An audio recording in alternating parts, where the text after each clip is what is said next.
अयोध्या के पास पड़ोस के भक्तजन 10-15 दिन बाद भी अयोध्या आ सकते हैं। अधिक दूरी पैदल चलनी पड़ रही है और भी तमाम प्रकार की कठिनाइयां भक्तों को जरूर हो रही होंगी। नमस्कार दोस्तों कैसे हैं आप सब। आई होप कि आप लोग अच्छे होंगे। दोस्तों, जिस तरीके से जो लोगों की भीड़ है, चाहे वो अयोध्या में जुट रही हो या महाकुंभ में या फिर अलग अलग मंदिरों में और हिंदू और सनातन धर्म के अलग अलग आस्था के केंद्रों पर, वो वाकई लोगों को आश्चर्यचकित करने वाला है। और मैं ये इसलिए बता रहा हूं आप सबको क्योंकि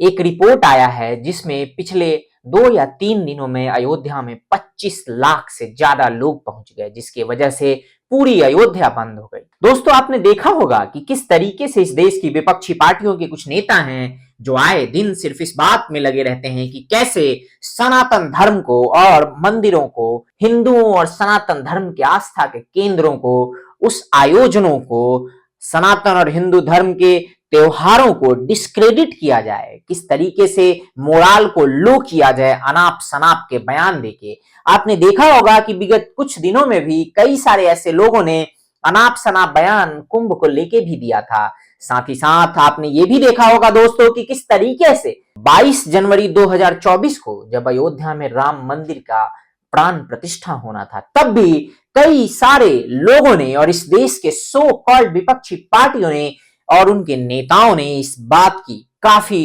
हो हल्ला की थी कि मंदिर बनाने से क्या होगा, हॉस्पिटल बनाए जाने चाहिए, इत्यादि इत्यादि बातें। लेकिन जिस तरीके से सनातनियों ने और हिंदू धर्म के धर्मावलंबियों ने उन्हें दिखाया है, या यूं कहे कि करारा झन्नाटेदार थप्पड़ उन नेताओं के चेहरे पे मारा है, अपने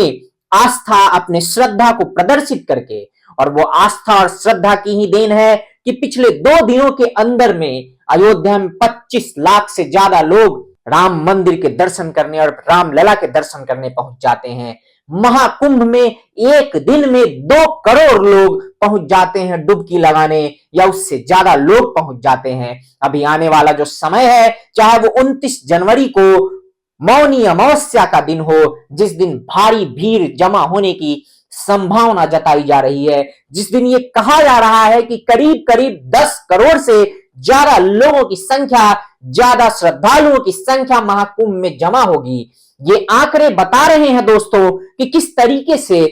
हिंदू और सनातन धर्म को मानने वाले लोग और कुछ लोग जो सनातन धर्म या हिंदू धर्म से नहीं भी आते, लेकिन जिनकी आस्था है, जो मानते हैं, जो देवी देवताओं को पूजते हैं, जिनकी उनके प्रति श्रद्धा है, वो सभी उन लोगों के ऊपर, उन लोगों के चेहरे पे करारा तमाचा मार रहे हैं जो ये कहा करते थे कि मंदिर बनाने से या महाकुंभ जैसे आयोजन करने से रोजगार नहीं हो सकता, गरीबी नहीं मिट सकती, लोगों को खाना और अन्न नहीं मिल सकता। इस बात को जो भीड़ जमा हो रही है वो गलत साबित करेगी, क्योंकि जो भीड़ अयोध्या में या फिर प्रयागराज के महाकुंभ में या मथुरा में या फिर अन्य मंदिरों में जाती है, वो भीड़ दर्शन करने के साथ साथ व्यवसाय भी वहां के स्थानीय निवासियों को देती है, और उससे वहां के स्थानीय निवासियों को फायदा होता है आर्थिक तौर पर भी। और इसके बारे में मैंने आपको अपने कल के ही वीडियो में बताया और समझाया था कि कैसे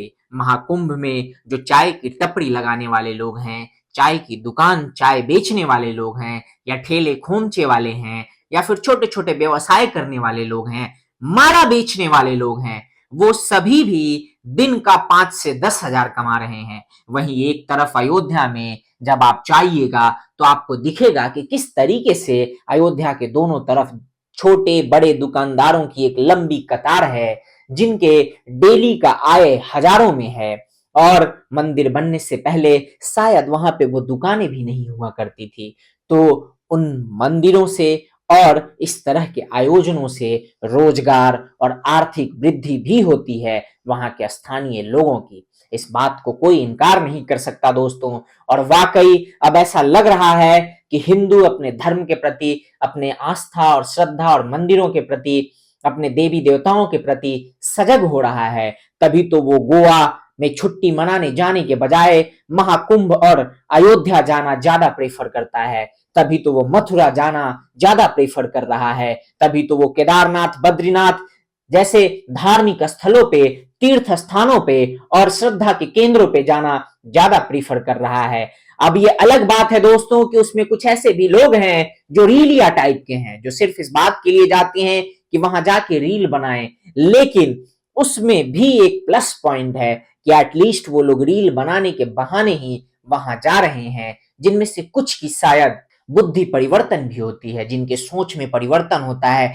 जब वो उस एटमॉस्फेयर में जाते हैं और एक्सपीरियंस करते हैं उस दिव्यता को, उस भव्यता को, उस अवेकनिंग को, उस स्पिरिचुअलिटी को, तो उन्हें लगता है कि शायद उन्हें इस मार्ग पे पूरी शिद्दत के साथ और साफ सुथरे मन से चलना चाहिए। और ऐसे बहुत से लोगों के जीवन में इस तरीके के परिवर्तन उन स्थानों पे जाने के कारण हुआ है। तो मैं आप सबसे भी आह्वान करता हूं कि सोशल मीडिया पे निगेटिविटी फैलाने वाले लोगों से सावधान रहिए। कौन क्या कहता है इसकी बिल्कुल परवाह मत कीजिए, और आपको जाना चाहिए। मैं तो यही कहूंगा, आप अयोध्या जाइए, प्रयागराज जाइए, और जितने भी हिंदू धर्म के तीर्थ स्थान है, जब भी आपको मौका मिले आप स्वयं जाइए, दोस्तों को साथ ले जाइए, अपने परिवारजनों के साथ जाइए, जाइए और महसूस कीजिए, क्योंकि जाने से ही आपको पता चलेगा कि आखिर उस वातावरण की दिव्यता, भव्यता क्या होती है। वो जो अनुभव होता है वो आप तभी एक्सपीरियंस कर पाएंगे जब आप उस माहौल में या उस जगह पे